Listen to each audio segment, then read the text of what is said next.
this.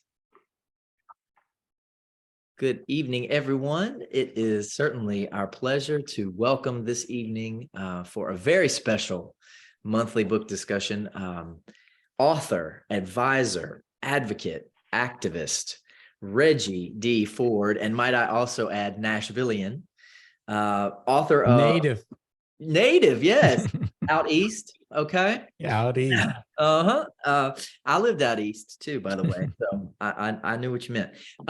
PTSD, Perseverance Through Severe Dysfunction is the book. And wow, we are really, really blessed to get to have you here with us tonight, Reggie. Thank you so much for joining us. Mr. Crumlin, good to see you, sir, as always. Hey, it's so good to see you too. I really appreciate it. Thank you guys so much for being a part of this. I'm so excited to see all of you. So happy to see Reggie on here tonight. Anchor down, who you with? VU. Yeah. Oh yeah. So fellow Vanderbilt alum.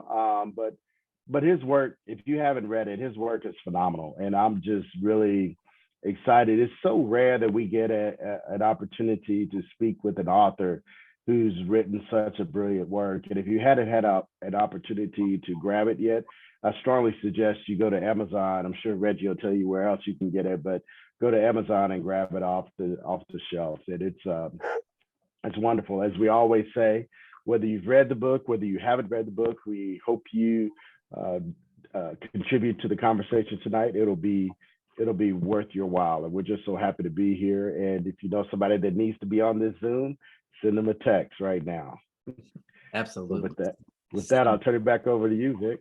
Okay, well, I have a quick bio that I want to read for everyone so that they know a little bit more about Mr. Ford, who, P.S., I feel like is going to be Dr. Ford. I keep wanting to say Dr. Ford. Has that been in motion yet, or is that still? That my wife is Dr. Ford, and I think I'll let her hold that title. Fair enough. Fair enough. So Reggie D. Ford is a sought-after motivational speaker and best-selling author of Perseverance Through Severe Dysfunction. By sharing his captivating journey of turning pain into peace through the process of perseverance, Reggie motivates positive change in all those he encounters. He tailors a unique approach for each audience, complemented by exceptional wisdom and contagious enthusiasm. And I definitely got that from the book, ensuring a lasting impression. Through his work, Reggie helps organizations embrace vulnerability and persevere through pain points impeding their success. A first-generation college graduate and former D1 football player at Vanderbilt University, Reggie brings a diverse perspective to his roles as entrepreneur, philanthropist, mental health advocate, and social activist. In addition to speaking, Reggie is a certified yoga instructor. We're definitely going to talk about that. And runs Rose Creek Wealth Management. He lives in Nashville with his wife, Katie, and their Rottweiler, Rosie. Did we just hear from Rosie a second ago? She doesn't bark often, and so somebody's messing with her right now.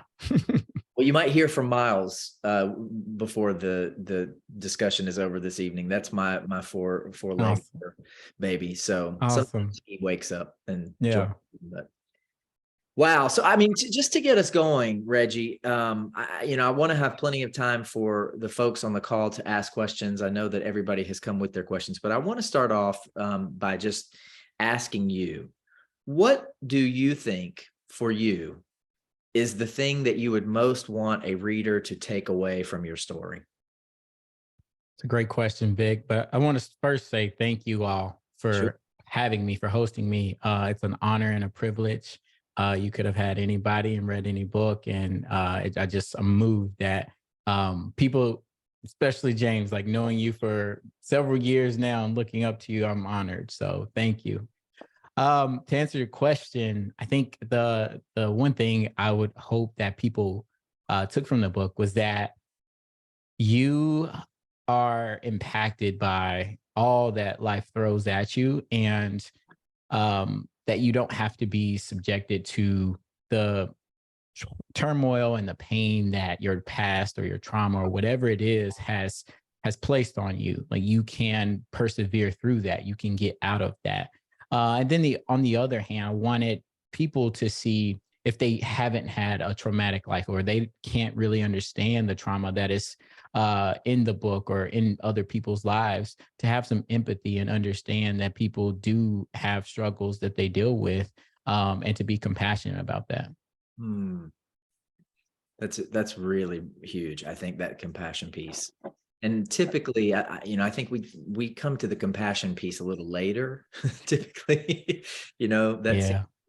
but certainly through the struggle, the doorway of struggle, leads a lot of times to that Mhm. relatable compassion.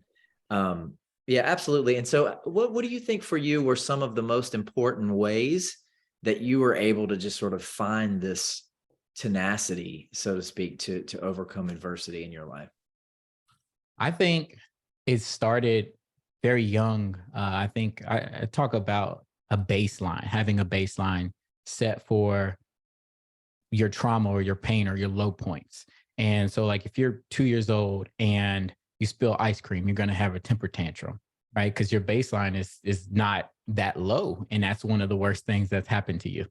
But when you have that set low and then reset even lower with life, whether it be a significant passing, whether it be extreme trauma that you face at home or just in your neighborhood, then that bar keeps getting set lower and lower. And I think for me, that bar was set low, or that baseline was pretty low early on.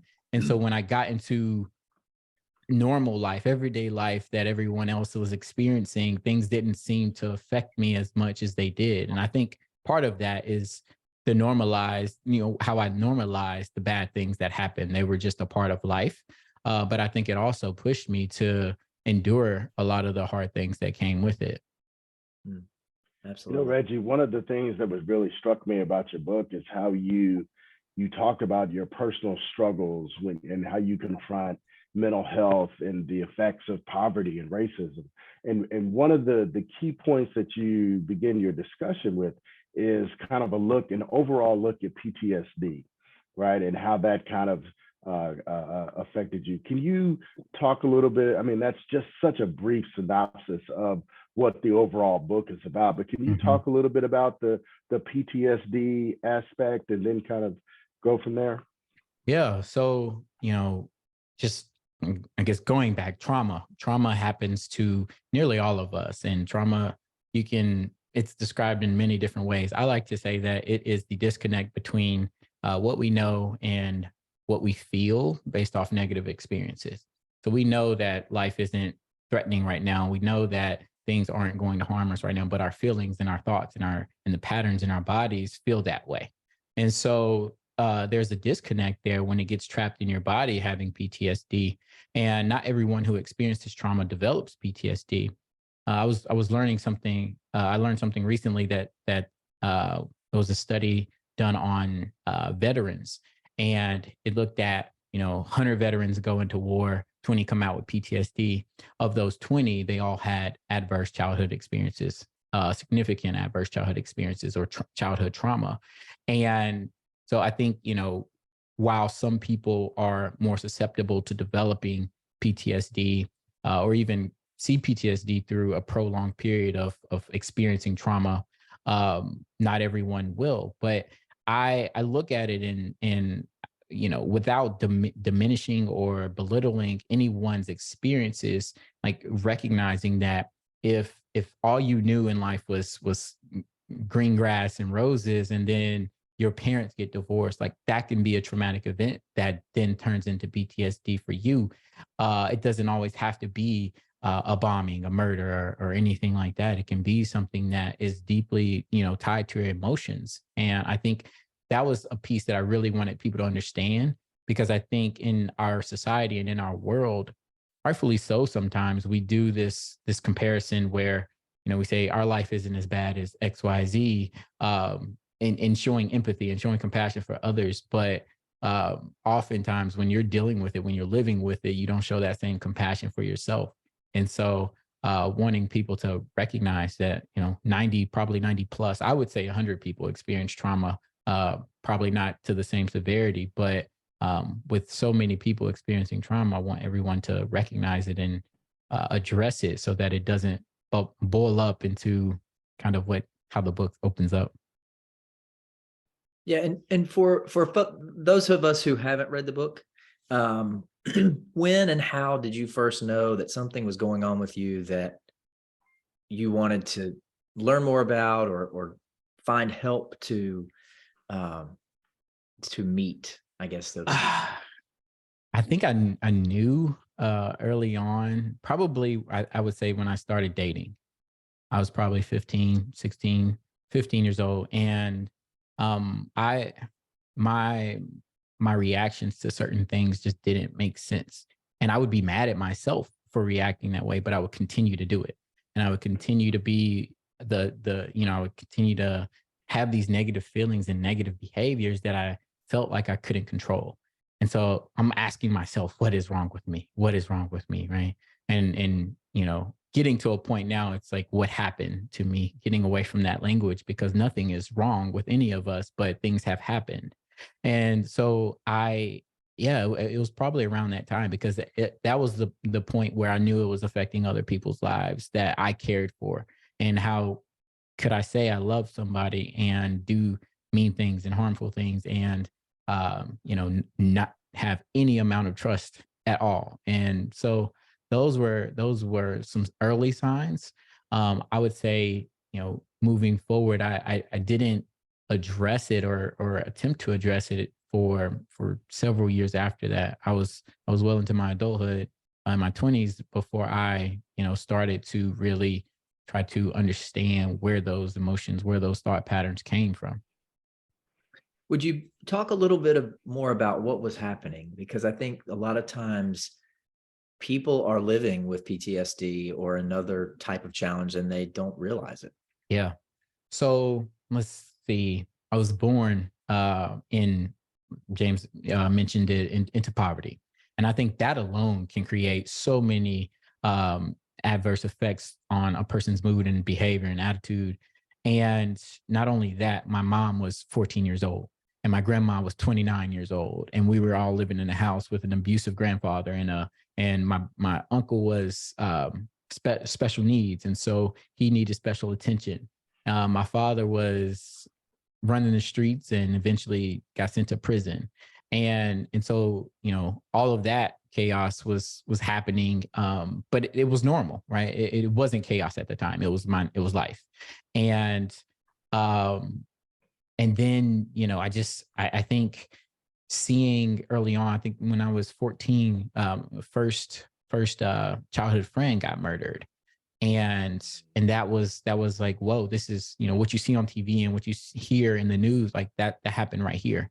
And so that, all those things, and everything that comes along with a life in the hood, in poverty, with gang temptations, with drugs and violence and all of that, that was just a part of everyday life. And so I think, when PTSD versus CPTSD or complex PTSD is living in that all the time. You're in the fire at all times. And that became the norm. And I think we normalize it in order to survive it, because if you are aware of the suffering, or if you acknowledge the suffering, then it eats you away. And so it's about, how can I survive the next day? And not always survive like I'm ducking and dodging bullets, but Right. emotionally and mentally, my body feels like I'm being chased by a bear. How do I survive that every single day? You discuss, man, your book is so rich with stuff. I don't even know where to begin, and I could just feel, I can feel the words coming off the page with everything that you're saying now, and it just kind of brings back so much. So, talk a little bit about how, brilliant student, right? Brilliant student, went to Vanderbilt, you played football, but you could have gone anywhere because your grades were so good. So talk a little bit about how you were able to focus as a child on making good grades despite everything that was going on in your household and around you. Yeah. I think my work in school and doing things like that was my coping mechanism. And some people, unfortunately, their coping mechanism is something different. It may be fighting. Well, I fought a lot too, but it may be, that's the only thing that they do, or drugs, or something else that is negatively, that's frowned upon in society. Well, my coping mechanism, my medicator was work, so I don't feel the pain. I didn't take drugs to not feel the pain. I worked so I didn't feel the pain. And I happened to be good at it from an early age. And I think, my mom played a huge role in that, of just drilling me with all the different things that I needed to know early on before even entering school, so that, when you're advanced in the kindergarten, then you get in the honors class. When you're advanced in first grade, like, so it kept compounding on itself. And I liked the praise. I liked the recognition. I think, as I talk with my therapist on a regular basis about why I am the way that I am, part of it is seeking that validation and love from my mom and from my dad, who wasn't there. My mom, who was there but was emotionally stunted, I would say. And so getting good grades or doing well was my way of getting that. And so it came easy, and then it became a habit, and then it became a part of my identity. Reggie is the one who makes all A's every year. Reggie's the smart kid. And so it's kind of a prideful thing to uphold that. Did you feel like you were kind of being rebellious by getting good grades? I mean, I know that's kind of a weird kind of way to think, but it's kind of like, aha, this is whatever's going on around me is not going to get me down. I'm going to show you, I'm going to get these good grades. I'm going to do this and I'm going to do that. Did that enter your thought process at all? I don't know if I would have considered it rebellious, but now that if I think back, it was I think I was driven by not wanting to make the same mistakes, that perceived mistakes, that I thought people around me made. And, with neither of my parents graduating from high school, I thought, I see the life as it is now. And I see the decisions that have to be made now with few choices because of, in my young mind, not graduating from high school, not going to college, not having opportunities.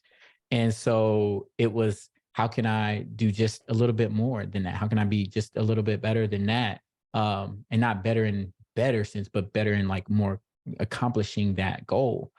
And so it became kind of, how can I learn from not only my mistakes, but mistakes of others? And I think that was something that pushed me. And I remember early on having just 3 goals. Like, I didn't want to have a child before I was 14. Like, I felt like if I could beat that, I was like, all right, give myself a pat on the back. I didn't want to go to prison. Like, that was like, I knew what that felt like. I knew what that felt like for my siblings and everybody in the family. And I didn't want to put that pain on anyone else. And then I wanted to graduate from high school. So look, those are my early 3 goals. And I guess you could say they were rebellious. They were radical, coming from, the situation. And I mean, those, I call them small goals, but those small goals, led to some amazing things.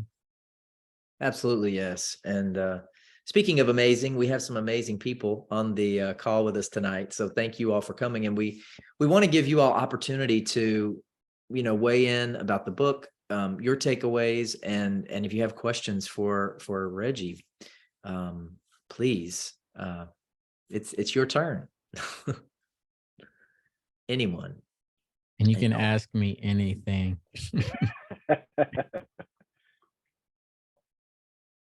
Okay, I'll start. Hi, Reggie. What's up, Jennifer? I was curious because it was so vulnerable, and I admire that, and I can't even imagine what it must be like to put yourself out there the way that you did, but also your family as well, and if they've read the book and how they have responded to it. It's a great question. It is very vulnerable, and it's funny. I was talking about this just yesterday about vulnerability and how I have felt so liberated in getting so much of that out. Because prior to the book, people knew me on social media, on LinkedIn or whatever, and it was like this like perfect young professional, and I didn't like that. I felt like an imposter, and so getting it out telling my story, the good, the bad, the ugly, was really liberating. But honestly, I think like friends and family, a lot of people who are really close to me haven't read the book. And I think partially, people think that they know everything about the people that they know and love. But then I've had some friends especially tell me that they're afraid of what it's gonna uncover for them. And I recognize that, the journey of discovering your own trauma, or the healing journey is a tough one, and everyone has to be uh ready for that on their own time. As it relates to my immediate family, kind of, not to, no spoiler alerts, but um, those relationships are where they were when the book leaves off. And so I, other than, well, I don't want to spoil it, but I can't, I haven't had many conversations to see if anyone else has read the book.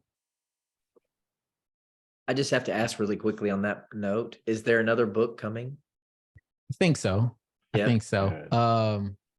It was, I used to think, I hope not. And that's weird because I felt just so called to write this because I was in so much pain in that moment, and that was my way of getting it out. And so I was like, I hope I don't get to a place where I want to write a book like this again. But I don't think the book would be like this. I think it would be probably something more along the lines of the self-help checklist, reference book type of thing. But I'm also thinking about children's books as well. So yeah, I think there'll be more books for sure. I love that. And before we switch topics on that note, this book, came out in 2021. So 2 years later, do you feel like you have been really impacted by this experience of having a book? And if so, like, what do you think is some of the main ways that this has Yeah. changed you or grown you, or yeah. Yeah. I mean, the writing process itself was very healing and very therapeutic. I the first draft of my book did not read the same way as the last, and not just like grammatically or anything like that, but the level of grace and understanding and compassion that I gained through that process of understanding other people's stories, right? The subtitle, Breaking the Curse of Intergenerational Trauma as a Black man in America, came with working with an editor. Like I was struggling with the subtitle for a while, but she saw this theme throughout, and she just kept highlighting intergenerational trauma as it was going through. And recognizing that, I heard this phrase, it was, we are all victims of victims. And so to put the people who've hurt me in that light, saying they have been hurt by somebody, and those people were hurt by somebody. And so not to put any blame, hold people accountable for what they've done, and but to extend grace and get to a point where forgiveness is possible.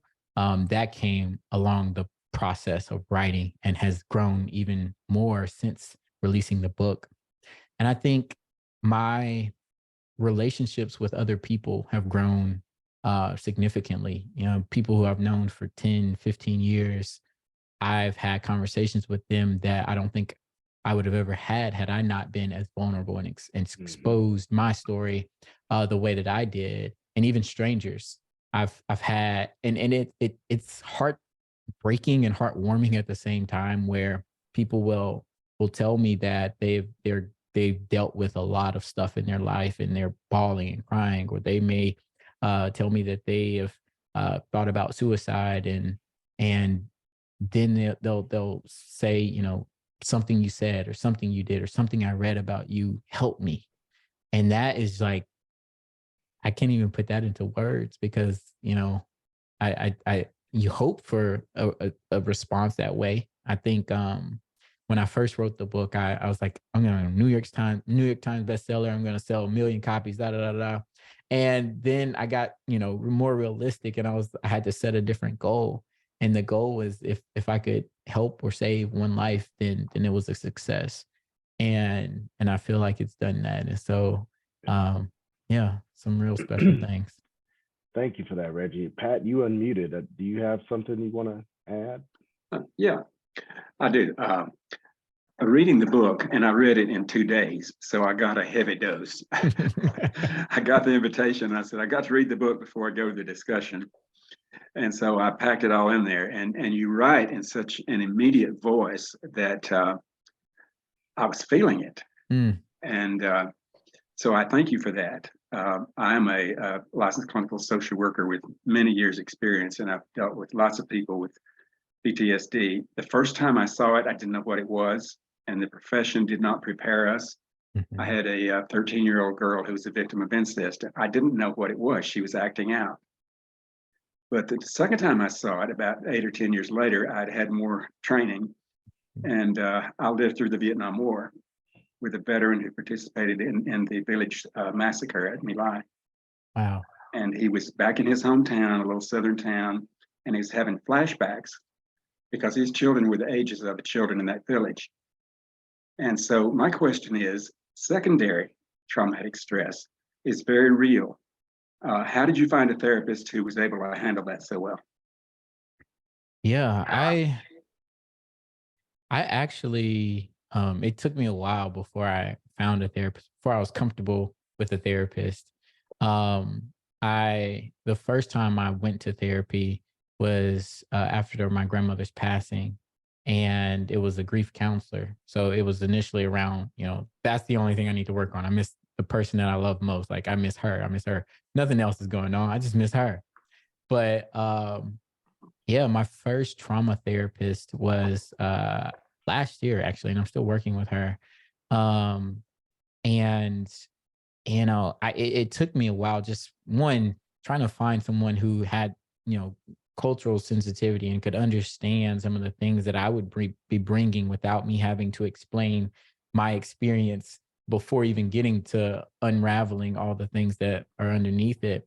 And so I found someone who we're not even the same race. She's Asian, but I think understands a lot of what it's like to be marginalized, to have so much of your trauma tied into the oppression that people of color and all different types of people face.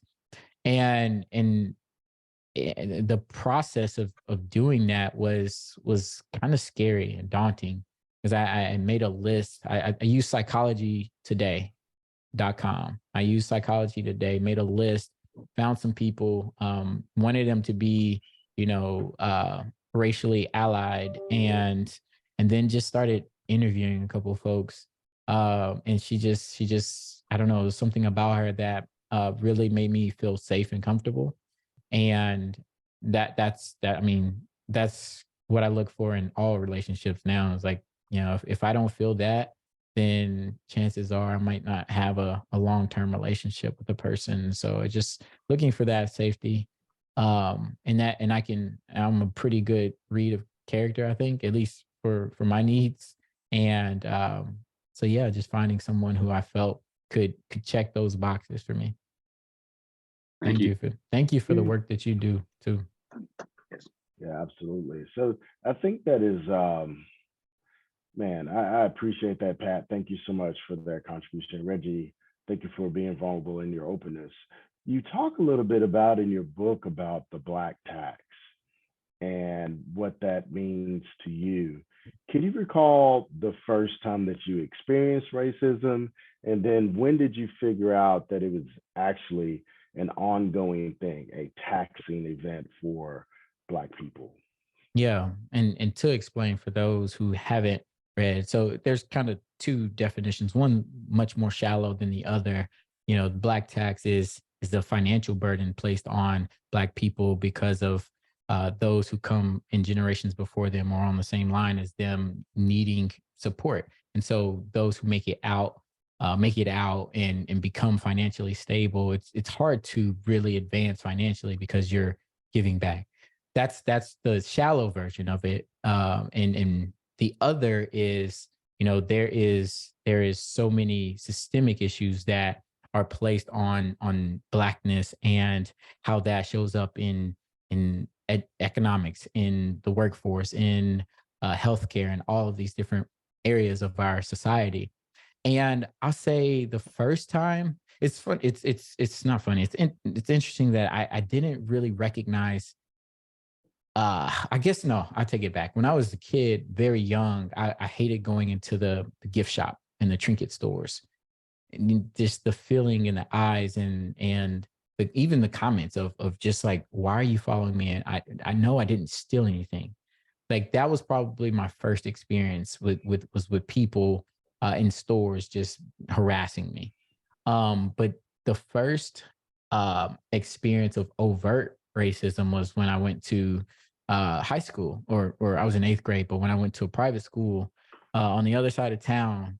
I was coming from a school that was predominantly Black and going across town to a school that was predominantly white. People were well off, totally different from the world that I had grown up in. And that was an experience, and I've suppressed, and I've suppressed so much of that experience because that was how I had to do to survive. But I remember a joke that was told. It was Jake the Jokester. And I don't always like to tell this story, but I think I will for this. He said, I was in eighth grade, and he said, "Hey, Reggie, please pardon my language, but he said, 'Hey, Reggie, what's the difference between a Black person and a bag of shit?'" It's like, what? I don't even want to know the punchline to that. So what's the difference between a Black person and a bag of shit? The bag was the punchline, insinuating that Black people and were waste. And he's an eighth grader as well. And I'm thinking, you told me a week ago that you never had a Black student in your class. You don't know Black people. So where did that mindset come from? How did you develop that, right? Parents and family and things like that. But I'm feeling like they hadn't had much experience with Black people as well. And so you look at the things that inform the way that we look at other people and media and all of those different things, and it's like, that's harmful. It's very harmful. And that's another reason, going back, Vic, to your earlier question, like to open eyes, to hear stories, because my story, and it says breaking the curse of intergenerational trauma as a Black man, not the Black man. And so we all have different stories. James and I have a different story and a different background, and every other Black person. And so that was probably the first time that it was just like, oh, in my face. And it woke me up. And speaking of intergenerational trauma, will you say a little bit more about, for you, what that means and what that has looked like? And Yeah. So intergenerational trauma, and I've learned so much more about it since, writing the book, but, intergenerational trauma is the trauma that is passed down from generation to generation. And in my writing of the book, I had it in this very sociological aspect. Like, this is trauma that we experience from a sociological standpoint. But I've learned recently through some readings, I think it didn't start with you is the book. And where trauma is passed down biologically, through DNA and different things. And so, like, you have to have multiple generations of, not this heightened cortisol level, not all this stuff to have a child be born without having some of those remnants in their DNA. And I just started looking at trends and started looking at data and history and stats, and seeing that, when I was born, 1991, it was like the year right down from the highest. So the year I was conceived was the highest year of teen pregnancy in the entire country. And, I look at what led to all of that, what caused that. And my theory, especially seeing the disproportionate effect that teen pregnancy rate had on Black women, was, the crack epidemic that hit the Black community so hard. And I know that personally, I have family members in another generation who were victims of, addiction to crack and other drugs. and then you go up, you just keep going back and seeing these patterns and these trends that have a negative impact. And it's like, it's hard because, you know, breaking the curse is like, I think sometimes it's almost like I don't even know how to describe it, but you know, you have to unlearn so many things that make you unique, and unlearn the negative things, to get out of that situation and out of that cycle. And then for me, I've lost a lot of people doing it because people are trapped in the cycle. And if you're trying to get out and other people are trapped trying to pull you in, then there's conflict there. And I hate it, but in order to escape a bad situation, sometimes you have to lose things and people, and it may be people that you love, and unless we're all escaping and breaking cycles together, then there's going to be some loss there. Does anybody have any? Thank you for that, Reggie. Does anybody have any questions or any comments? Erwin, hey, what's up, man? Hey. I see that you've unmuted. So Sorry I was late. no, welcome. I was curious as to how was it that you ended up going from one school to another school? Yes, great question. So in the 5th grade, I joined this program called Backfield in Motion. It was Okay. nonprofit that first was it looked like it was just a football program for kids who couldn't afford the other leagues around town. It was completely free, started by Joe Davis. Right. And so I did that, and part of, or a lot of the volunteers who worked with Backfield in Motion also either went to school or worked at Montgomery Bell Academy, where I Okay. ended up going to high school. Right. And they recognized, I was a bright kid in the classroom, had a good attitude for the most part, and was a good athlete as well. And so all those things kind of helped in the process of going from Mantril public schools to private school. Mhm. I started in the 8th grade, so it was probably like a 3-year process of just understanding this is what is happening and this is where I'm going. But it eventually came to fruition. So did you remain there? Can you repeat that? Did you remain at MBA?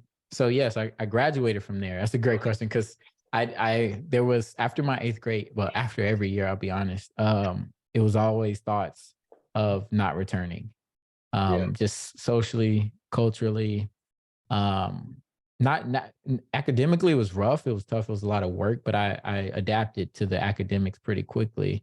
But socially, it was the hardest thing that I've ever had to do to date. And so at the end of the year, I was contemplating not returning, but decided to, seeing some of the love that was showed to me by a lot of families, some folks, some teachers, and I came back and just kept persevering through it, and eventually it wasn't as difficult to come back the next year. Just what to expect. But yeah, that was a very difficult situation, going from 7th to 8th grade, and then that 8th and 9th grade year, like really having the conflict of whether I was coming back or not. Great question. Does anybody have anything else they want to add at this time before we? Hi, Reggie. Thank you so much for being here. Definitely. I have not finished. I was listening to it audio, so I've enjoyed your voice. I have not finished it. I have I have 2 grandsons. They're 5.5 and almost 3. And they got to a point in just, I think it was your first chapter, where I was like, I gotta take a minute. I gotta take a breath. This young man is 4 years old. The story you were telling in the book. And it was a lot. It was, so I had to take a break. But I'm just amazed at your story thus far. I will continue and finish. But one thing I didn't know until Vic mentioned is I want to hear a little bit about yoga how it's played, because I'll say it's played a major part in my life over the last almost 20 years. And part of it, you know, I started doing yoga, practicing right after my mom passed away. And you know, interestingly enough, my kids were 10 and 13 at the time. And there were times when I didn't go to yoga and they would say to me, have you been to yoga lately? Yeah. Because it clearly made a difference into, you know, how I behaved and how I showed up in their lives. And they're now 33 and 30. So I think they still ask, have you been to yoga? So would love to Yeah. hear from you. Yeah. So I played sports my entire life, football, basketball, and track, and then played football at Vandy. And we were kind of introduced to a little bit of yoga, just downward facing dog for the most part, with one of our strength coaches. And so I didn't really get into yoga until after college. But I was, you know, I had these nagging injuries just from all of that wear and tear. And one was plantar fasciitis. If you've had that in your feet and your heels, it's painful. And I was 23, 22 years old with it in both heels, and every morning like hobbling to the bathroom. And so I was looking for some way to stay active that was less taxing on my body, that made me feel like I was, you know, staying in shape. And so I walked into a hot yoga studio one day. It kicked my butt. It really did. And I liked it. I liked the challenge of it. It defied all the, you know, myths that I thought about yoga and everything else. And then so I went for 2 weeks straight. Like I was just hooked. And in those 2 weeks, my plantar fasciitis went away and it hasn't come back since. And so from a physical standpoint, I was like, I'm doing this and I'm in love with this. But I think, you know, around 6 months or so into my practice, you started to sense the feeling of like, this is changing the way that I'm responding, that I'm acting, that I'm behaving. And it's for the good. I feel like a positive shift has happened. And I have friends who they'll say like, because I don't know, people might have called me a hothead with a short fuse years back, and they're like, you're just different now. And I think I attribute some of that, not all of it, to yoga, because I think, you know, yoga is a metaphor for life. And, you know, we're going to be in uncomfortable positions in life. We're going to be in uncomfortable positions in yoga, but you know that through it, it's all temporary. Nothing is going to last forever. And so you can breathe through that uncomfortable position and live to the next one, or live to the next class, or get out of that class. And so just a metaphor of reminding yourself that, you know, and I think James, what you do with your workouts, it's this, you know, when I think if you push a body physically, then you start to train the mind mentally as well with the same type of concepts. And so yeah, that's what it became for me. And then it became this spiritual thing. It became just a place that I felt so safe in my body, safe in the room. I'll say there's only been one time where I didn't feel safe in the room, and that was after a mass shooting, and I was literally terrified. But yeah, I've always felt safe. And I think that, again, going back to the people that I meet, like I look for that safety. Same with yoga and the community that you find in yoga. Like people have been through stuff, but people are on a journey to heal from that, or you know, healing whatever wounds that they may have. And I think that's a beautiful community to be around. Yeah, no, thank you. Um, as you were talking about community, it made me think of the group you call the third graders. Yeah. Do you see any of them? Oh man, I don't. Oh, he wasn't. He was one of the second graders, but he was still older. But no, I don't see them. I actually I hadn't kept up with any of them. I probably wouldn't recognize him if I saw him today. It's been so long. Um, but yeah, I wonder. I wonder where they are. Yeah. Thank you. Reggie, you talk a little bit about ACEs in the book in several different places. And I was wondering if you might share a little bit about what they are and maybe what your experience was. And I have a link that I want to share with everyone in case they're interested in taking the quiz. Yeah. So ACEs, Adverse Childhood Experiences, is what that stands for. And it was a study first done by the CDC and Kaiser Permanente in 1997, where they took 17,000 plus adults and asked them the questions that Vic just shared, and tracked whatever score they got. So for each answer, each yes, you got one. And so and then you calculate your total ACE score out of 10. And they saw that there was a correlation between, the higher the ACE score, the worse the health outcomes. And that's physical health, mental health, social health, all of these different things. And so when I was in college, I had just met my wife, and she was studying to be a pediatrician. And we sharing stories about life and growing up. And she's like, I want you to take this because my life is a lot different than hers has been. And so I'm just checking, and I'm checking the box, and I get down, and I see that I have 9 ACEs. Initially is what I thought. I had 9 ACEs out of 10. And I'm thinking I passed that test. But and I say initially had 9. There was one that I was too shameful to check the box. Or I guess I didn't really understand that it was trauma, and didn't check the box on the sexual abuse one, because as a man in a chauvinistic world, it was being pursued by women was a good thing. And so that couldn't be trauma. And so I didn't check that one initially, but came back and realized I did in fact have 10 out of 10 ACEs. And you see all of these negative health outcomes from, I think 6 or more, 7 or more, your life expectancy is decreased by 20 years. You got a greater chance of developing heart disease, lung disease, absent of anything else happening in your life, just because of a higher ACE score. Suicidality rates increase. And then the ability to connect and love and trust, and things that I've had issues with in my life, those are harder with higher ACE scores. But I think, just the awareness around that was so crucial to understand that, okay, because of things that happened before I was 18, I am susceptible to these things. But with the awareness, I can now intervene and hopefully have a more positive outlook, or a more positive outcome than what the numbers suggest.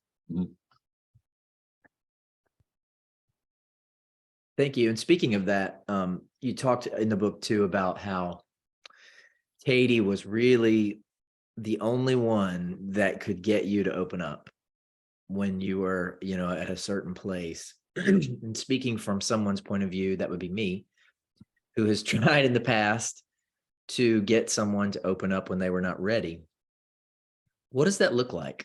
What did that look like for you? And what did she have to do? Yeah. For me, it was uncomfortable. It was, going back to that yoga thing, like it was that pose I didn't want to stay in. I didn't want to be in that situation.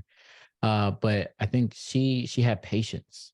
She had patience and understanding more than anything. And I think through her training and just through her life, her mom is actually, she's a PhD psychologist. And so I think she's had some good training her entire life.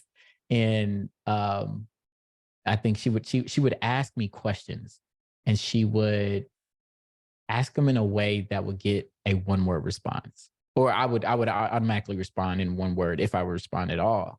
And then it's like, that's a good thing, right? That's more than nothing. And then she'd get 2 words out of me. And then she'd ask another question and get 3 words out of me. And before you know it, I'm just like bawling and telling my whole life story. And so I think she had this strategy. And I mean, she obviously uses it with her patients and things, but just a strategy of communicating with, I mean, emotionally, I was a child. I was still stuck in a lot of those places, where my trauma was. And so how to communicate with a child in that way, she was brilliant at doing that. And just having that patience, when when my triggers were there and the behavior came from those triggers, I guess recognizing and having, still loving me through those things. I think too often, we see the behavior and we just that person isn't for us. That person isn't meant to be in our lives. But when you have so many good signs that flash that this person is a good person, they've had this experience, they've experienced life in a different way. To have patience around that is so critical. Shay, I think you had a question. Thank you, Reggie, for that, by the way. Yes, I do have a question. I haven't had the pleasure of reading your book yet, but as you were talking, I was thinking of so many men of color that I know, and especially these young men of color. I was recently told a young man that I know has, in his earlier years, has had some trauma, and no one helped him. His mother didn't get him the treatment he needed. And my question is to you, what is your advice to these young men out here that are experiencing trauma? What would you say to them to make them realize that it is okay to seek help? Because I can say it a million times to them. And now mama, I'm auntie, I'm TT, I'm granny, they don't want to, I don't want to hear from you. I'm sister, they don't want to hear that from me. What is something that I could say to make them say, you know what, maybe she's right? Or like, what is it? What is your thing? What made you say, hey, I got to get into this. I got to tap into me that I could give that to someone else? Definitely. I use my story of being, I was probably 28 years old and all of it had caught up to me. So I had pushed everything down for years and years and years and years until I couldn't push it down any further and it exploded. And it looked for me like a anxiety attack where I didn't know where I was. I didn't know what I was saying. I was laughing, I was crying, I was having this thing out of body experience and all of that. And that was a result of 28 years of unresolved and unaddressed trauma. And so I would hate for anyone else to experience that. And so what I would say is first, the awareness is always the first point. And I like this framework of like seeing the strategy or seeing the behavior. I call it strategy because that's how it works in the framework. But you have behavior, whether it's a fight, whether it is silent treatment, whether it is whatever it is, like that's their behavior. And that has been normalized based off of their life experiences. Like that's what people do. When we have conflict, we end it with violence. When we don't like someone, we do this. And so you have to become aware of that experience, have them become aware of that experience by looking at what feeling that they feel before that, on like emotionally and in their body, because our bodies tell us everything. And so if my heart rate is increased and my hands are sweaty or my fists are tense, like that tells me something. And so what was the activity that came before that? So that's the framework: activity, feeling, and then strategy. So we know what strategy they turn to right now. And it could be block it all out. For me, work. For other people, smoke. For, it could be whatever it is. Now, how can, when this activity comes up and you feel this, how can we change the strategy? And I think when you start to recognize that and understand that earlier, then you're able to, intervene prior to getting, lying there on the floor having an anxiety attack.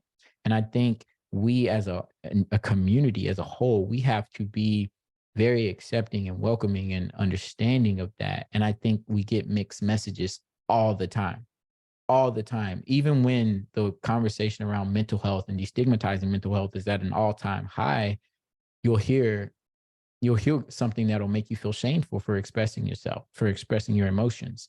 And so, just reaffirming whatever they feel, even if you don't think they should feel that way, whatever they feel is valid. And so you are valid in what you feel right now. You may not understand, but it's valid. And how can we help you feel a little bit better around that by looking at, what happened, how did it make you feel physically and emotionally, and then what did you do? What should we do? What can we do better? And that's gonna be a time when they're not in that emotional state and when they're not really driven, because their mind's not going to be able to think logically when they're in that state. So when they are calm, when they're cool, how can we implement this strategy? Reggie, do you think Thank you. that you can reach people before they're, ready, or do you have to wait for people to be ready? People have to be ready. You can't pull anyone. You can't, you can say something to a person a million times, and if they're not ready, they're not going to hear it the same way as they will when they're ready. But I am a firm believer that seeds get planted all the time, and just someone hearing me or seeing me, not even hearing me, seeing me and knowing the kind of stuff that I talk about, that's a seed being planted. Just all these seeds get planted, and then they're gonna be like, oh yeah, I do remember somebody talking about ACEs, and now I'm gonna go take the test, and wow, look at that. And so I think you continue, and you have to stay consistent with it, because for someone who has experienced trauma, a lot of times what they think and feel is that people are leaving, are abandoning, are rejecting them. And so the moment you're like, I'm gonna give up on this person, this kid, this whomever it is, that's affirming what their negative beliefs are, what their core beliefs are. And so if you can interrupt that by being there, even when you don't want to hear me, even when you roll your eyes, I still care. I still love you. And I'm going to say it, and I'm going to keep, because I know these seeds are being planted, and it may take a while for the fruit to grow, but I know if I keep doing this, then it'll result in something. So I think you have to be just patient, and not giving up and not abandoning, or what would be perceived as abandoning them. So let me, James had asked you earlier, your first recollection of a racist engagement when you were young. How about when you're older? I mean, and I'm not talking about things that happen in, general society. I'm talking about, a personal Yeah. affront. The same question was asked to me about anti-Semitism, and it happens. Mm-hmm. And how you respond to it is unique. Yes, it does. And it continues to happen. And I'll answer it with the overt racism, because I think the covert is in everyday life. But this was maybe a year and a half ago. I was sitting outside of a restaurant in Nashville with a couple of my buddies. It was four of us, four Black young men, and there was a truck that was turning, and as they were turning, someone yelled out the window, "You effing monkeys!" And I'm thinking, it's 2022, 2021, something like that, and in this progressive city that we live in of Nashville, Tennessee. But yeah, that was hard to hear. And my initial reaction was just like, chase this car. Why? I don't know. I'm not gonna do anything with it. But like that was the response, uh, which would have ultimately been violence, right? That was the end result of that. But like my friends caught me. It's like, that can't do anything about that. They're gone. They're driving away. But I think it's so hard when you make progress and then you feel something like that is so ignorant and so demeaning, and it just it resets, I guess, the work and the progress. I think at a better starting point than before, but it feels like a reset. It's always triggering. I think dealing with the triggers and getting over the triggers quicker and faster are some of the things that have happened with just working on myself more and knowing that that's more of a reflection of that person than it is of me.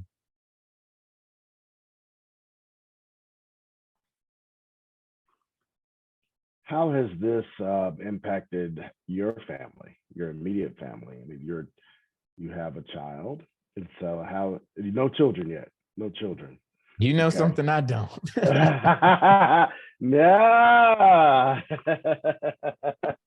Oh man. Maybe. No, I don't know anything.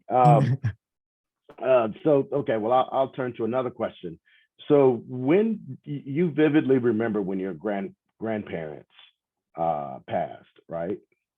Yes. Can you talk a little bit about that and the impact that their passing had, and whether you harbored anger and ill will or some things that you wanted to say to them, and just kind of all of that? Yeah, that's a great question. It's a therapy question right there, because I've written letters answering that very question.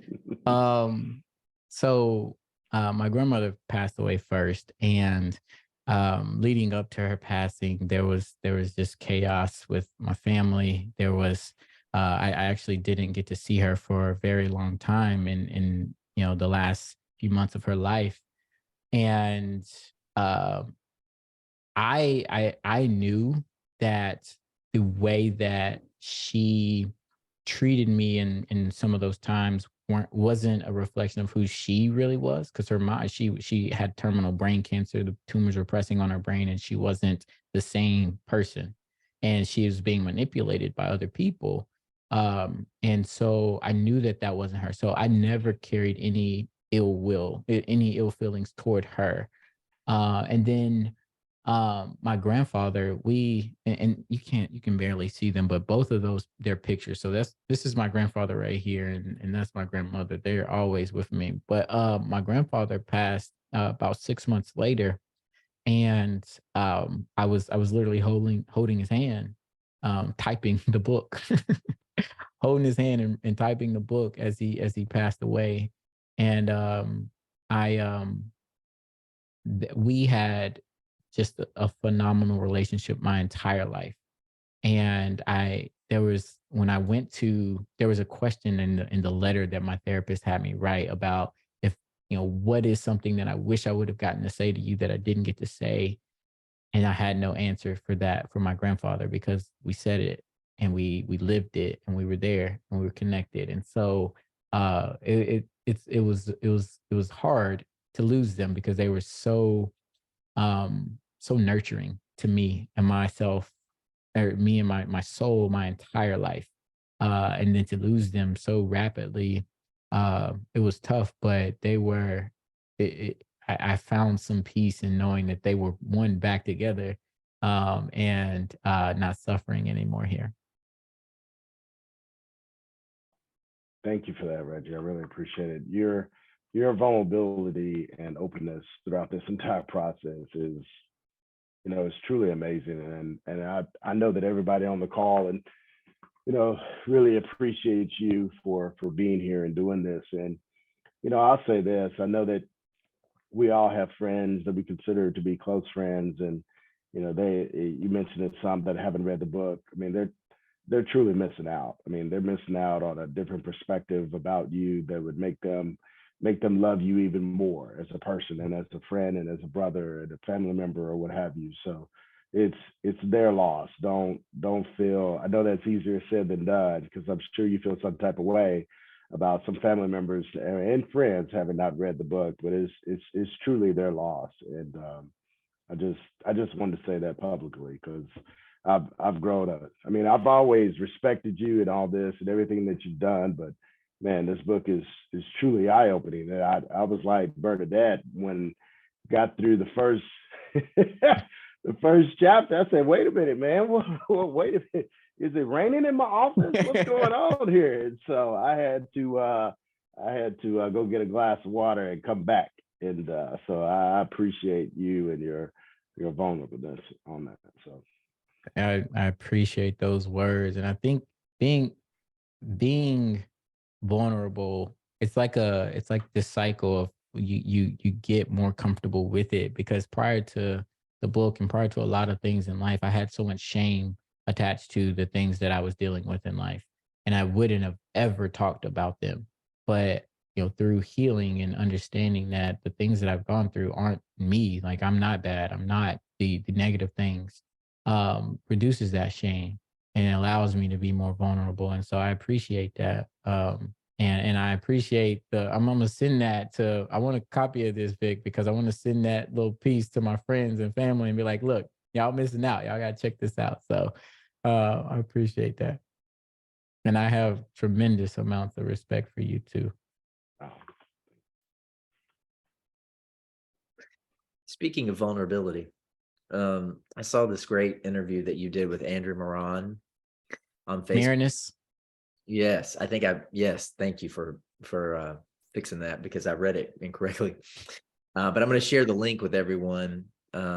Really, really great. But I'll tell you, I was listening to this interview, and he asked you the question about what would you tell your younger version of yourself if you had the chance? And you said 2 words, and I thought, I knew exactly what you were talking about, and I can relate. And you said, forgive him. Mm. And would you talk a little bit about that? That's powerful. I said that.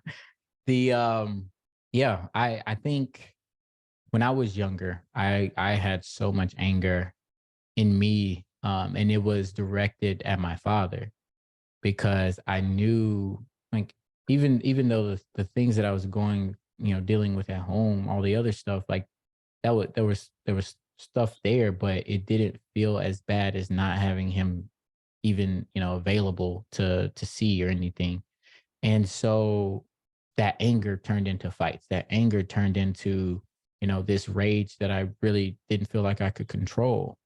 And it didn't, like, he went to prison. He was in and out of jail most of my early childhood, and then went to prison for an extended period of time when I was 8 years old. And during that time, I would visit him a few times, and see him. And I was just like, I hated the entire experience. I hated going through the gates and hearing the horns and feeling like a prisoner walking through just to visit my dad. And I remember, like, thinking, that's when the thought was like, I'm never coming here. I'm not coming to a place like this. But he got out of prison when I was, I think, about 16 or 17, for 9 months. He got out, and we started to kind of build a relationship. It wasn't really tight. He had reverted back to some of the things he was doing prior to. And I just, like, felt like everything, all the letters, everything that he wrote was a sham. Like, he just whatever he could do to make somebody happy, he was gonna do. And then, or say at least. And then he went back to prison for a year, and then got out. And I wrote a song, and it was a song about, my relationship with him, my feelings toward him. I included some of my brother's feelings toward him, and that, seeing him break down and cry when he heard the song, and seeing my mom and my brother's moms and all these people, like, really feel the words that I had written in this song. That's when our relationship shifted. And I knew at that point, like, my dad had a whole life that some of it I will never understand and never know about. But in order to have a relationship with him, I had to accept him for who he was, forgive him for those things, because holding on to that resentment and those grudges were only impacting me in the long run. It was hurting me. And so I had to forgive him and accept him, and know that we all have flaws. My dad is flawed, but I love him and his flaws. And so that was that. If I could have, done something sooner, it would have been to forgive him earlier, so that I wouldn't have had those negative emotions impacting me. I think one of the most important things we can ever learn, forgiveness is for us. Mm-hmm. Absolutely. It's never Absolutely. about the person we're forgiving. Yeah. Yeah. Oprah has this quote that forgiveness is giving up a hope that the past could have been different. And I love that. Forgiveness is giving up the hope that the past could have been different. It's like, you can't change the past. We can't do anything about it. So we accept it, and we use the lessons that we learned from that to make a better future. And so, yeah, like forgive sooner. That I thought you were going to say sooner because I said that same answer without knowing that that's like has been my answer with what I'm telling my younger self. But forgive sooner, forgive him, forgive, just forgive. Speaking of Oprah, who are you? Because she's one of mine. Who are your heroes? My grandparents, for sure. My grandparents, because I think, you know, in all of the things that the life that was that we were in, they experienced that as well. But I think they were counter to the hurt people saying. Like they didn't live by that. They were loving people and they loved the crap out of me. And so they were definitely huge in my life. And then I'm so inspired by my siblings. My siblings are just amazing people. Like my younger sister, she's 21 right now, and I see just how she's becoming an adult, and I get inspired by that. My brothers, they've had their ups and downs, and they continue to push. And I every time I see them, I'm just like, I just got to keep going because of what they're doing. And then I mean, this is I should have just said my whole family. Like my mom, my mom is like I don't have a so spoiler alert, got it. I don't have a relationship with my mom. Yeah. And I think it's been a result of just setting healthy boundaries so that I can live a more happy and fulfilled life. But I look at, you know, the things that she's endured and you know to be a single mother doing the things that she's doing I see so much courage and power in that experience. And so she's one. I don't think she will ever hear this or you know believe that, but she's definitely one of my biggest heroes. And Muhammad Ali. I don't know. I've always rocked with Muhammad Ali. I think I think he was the first person I heard who like turned down $1 million or lost $1 million to like stand up for something that he stood for, that he cared about.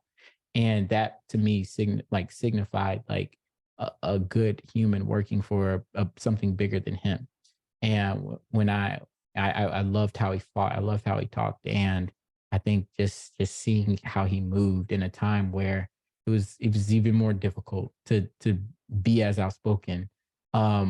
It was inspiring, and I always keep a Muhammad Ali quote or two around. Yes. Pat, you unmuted. Do you have something you'd like Yeah. to share?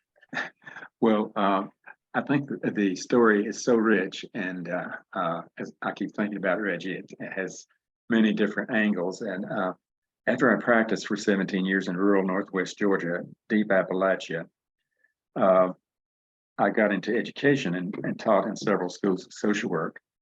And I'm seeing your book as useful because the professions of social work and counseling, psychology, and so on are trying to prepare entering practitioners with trauma-informed practice skills, because the trauma is everywhere. Mhm. I mean, in my little county, just south of Chattanooga, 1 in 35 children has a parent in the correctional system. So probably nearly any grade level, you've got a few of those. We're having a rash of deaths from the opioid epidemic and people that I know. And so their families are impacted. And so all the people, teachers, school social workers, clinicians in every setting are going to need lots of training in dealing with trauma, because it's everywhere in our society. Mhm. And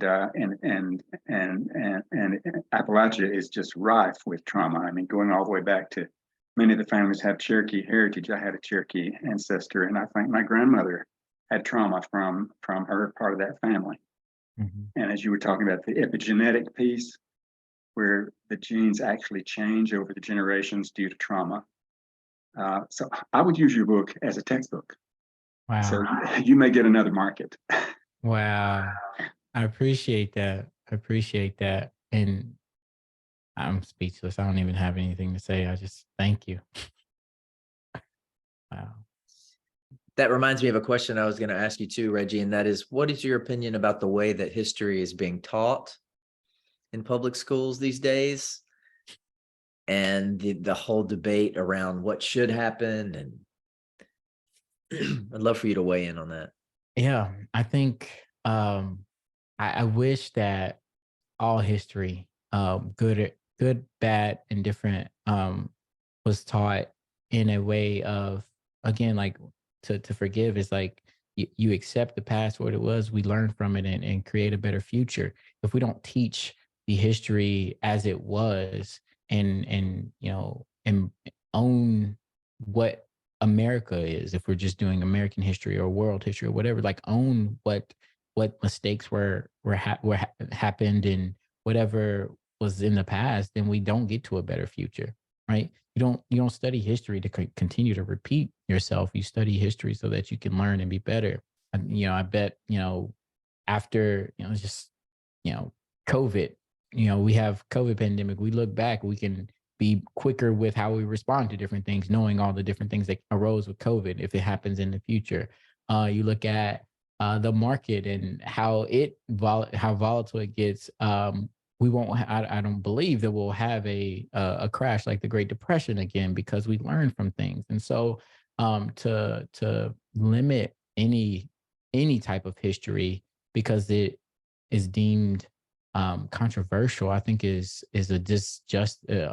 unjust and a disservice to not only our students but to our entire society. So I mean, it's painful. It's hard to relive or it was painful for me to tell my history. But again, you heard earlier all the different ways that I've grown since that and understanding that. And so I think it's a matter of being able to have the stamina to deal with the uncomfortable, to deal with the things that we don't want to talk about so that we can get to a better place. So I wish that it was open to that and that there wasn't any debate of censoring our history. But yeah, that's where we are. Absolutely. Thank you for that too. I want to make sure that everybody has a chance if they have a question or a comment for Reggie, for the group tonight. Yes. Make sure that everybody's had an opportunity to weigh in if you'd like.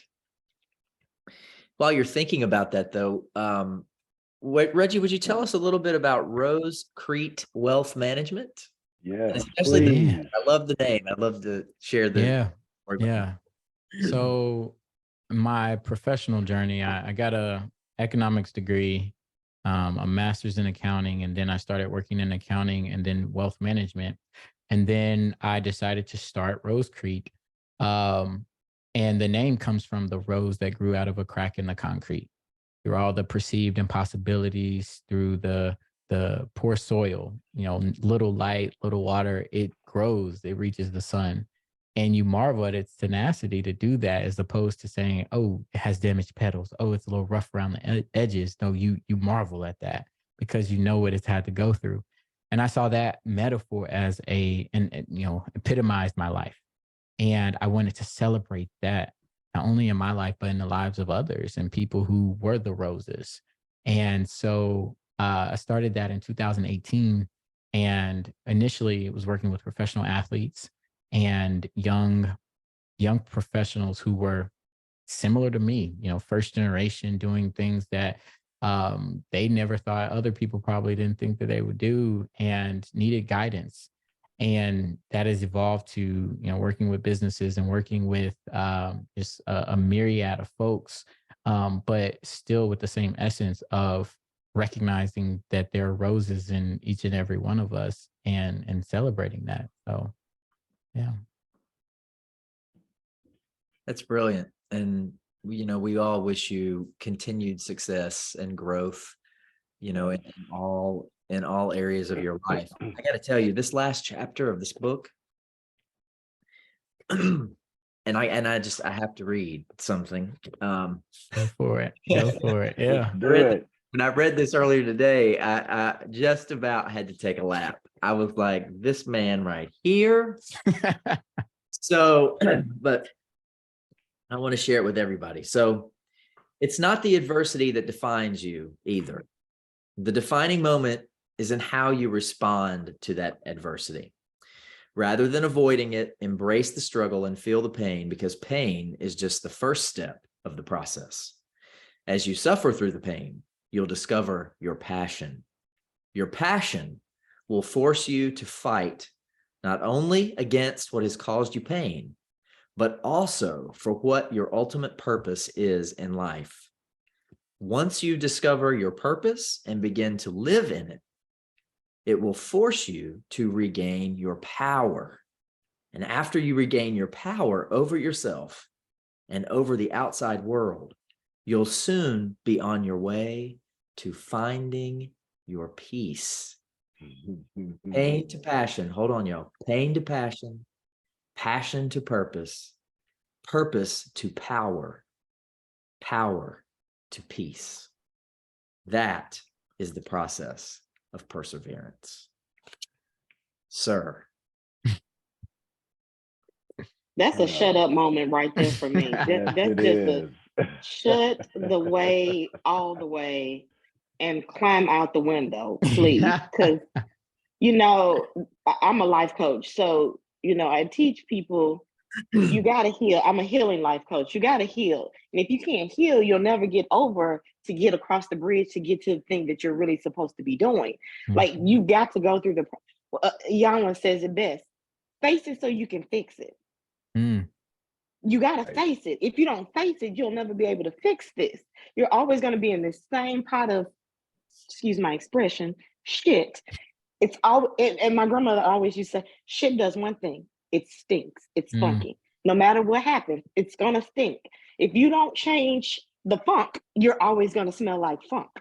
So you got to change it so that you can get to where you are supposed to be. But folks just don't understand. If you get over the hurt, I promise you the passion will be right there on the other side. Brother, let me tell you. Thank you. Thank you. You got it. You got it. And whatever I have to do to get you on whatever platform for these young men out here, I will set it up and have you present, because the young men of today have to hear your words. They have to. I'm like, who can I go buy this book for, and who can they pass it down to? Like, I'm not even reading this book yet, but I'm already thinking about who can I give this book to? Like, I'm ready to steal all your copies and say, hey, send this to somebody. This person needs it. This has got to get out. I am so overwhelmed with pride for you right now. It's oozing from my gym pores. Right now. You have enlightened, and may you have so much abundance of joy, peace, love, and happiness in your journey, my friend. Thank you so much. Here, Shay. Here. Jennifer, I'm snapping it for you. I'm snapping it for you, boo. Yes. I appreciate that.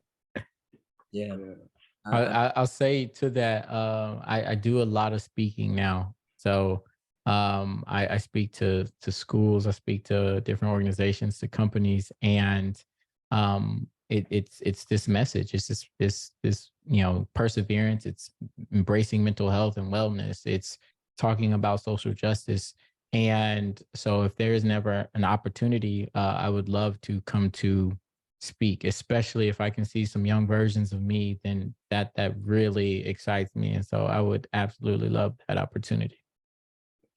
I think we've all seen rooms full of thousands of people be spoken to, and much less has been said than what you said in that last paragraph. For sure. Those are some amazing words. For me, that's the jumping point for the next book. Go there. That's yeah.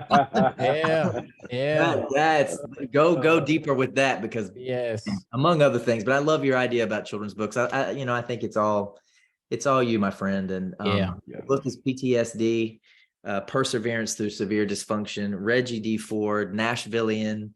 Oh my gosh. Author, advocate, advisor, activist. Amazing. You'll need to think about a different alliteration, though. Too many P's in that section that that Vic was reading. I think that's what makes it so powerful. No, Actually, absolutely. Right. yeah, Right. yeah. So Yeah. good, so good. Thank you, Yeah. my friend, so much, so Does much. anybody else have anything they'd like to say? I know we're running a little short on time, but want to give everybody an opportunity to either say something to Reggie or say something about the book or something that they've heard tonight that resonated with them. Don't want to pass up the opportunity here this evening. So the floor is yours. Okay, I'd like to speak again, and I have so many, but I'm not going to go into all of them. One thing I did want to say though is I know you mentioned the statue in the book, the Sam Davis statue at NBA, and I know that has since been taken down. And I think the publishing of your book and the time that happened were pretty close together. I don't know if you were a part of that, but I would be interested in finding out about that. But I'm mainly just in closing, I just want to say your letter to your unborn child. I've read this twice now, and every time I get to that part, it's so powerful. Thank you for sharing that. And I would never impose my opinions on other people. And I tell my friends all the time that it's your decision whether or not you have a family, and that is your decision and your decision alone. But also just to keep in mind that you've done the work to break the cycle and the trauma. And if you so choose, the world could use more people that are blessed by breaking the cycle and passing on those genes. And the world could use more of you. And thank you for being here. And for those of y'all that don't know, Reggie is an amazing yoga instructor also. Where? So I'm teaching outreach right now through Small World Yoga. I'm not in a studio right now, but when the weather was nice today, but I think I'll do some open to the public classes in parks and things like that, just because more people want to take my class. And I was teaching Jennifer at a place called Santosha in Hendersonville, but time and schedule got a little hectic, and so gonna get back to that though. I'll say if anyone wants to send a message or anything like that, reggiedford.com. You can go there.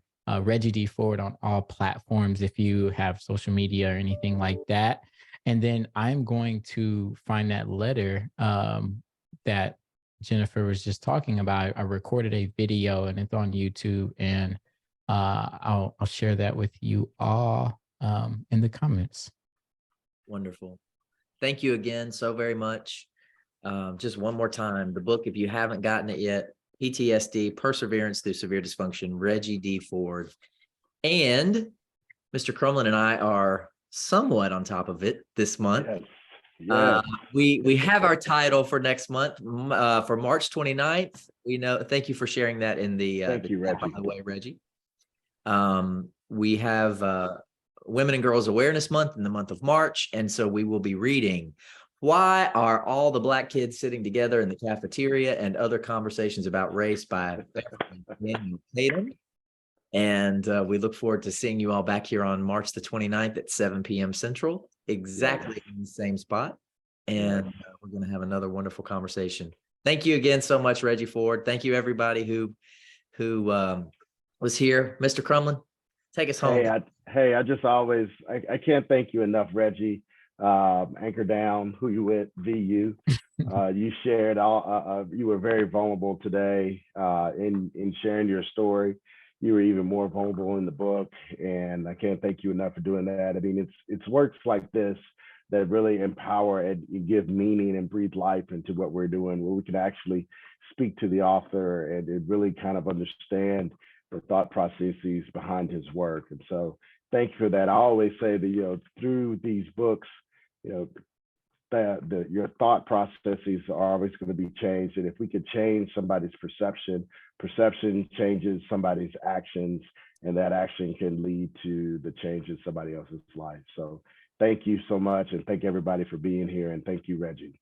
See y'all next month. Thank you. I appreciate y'all. Good night, everybody. Thanks again, Good Reggie. night.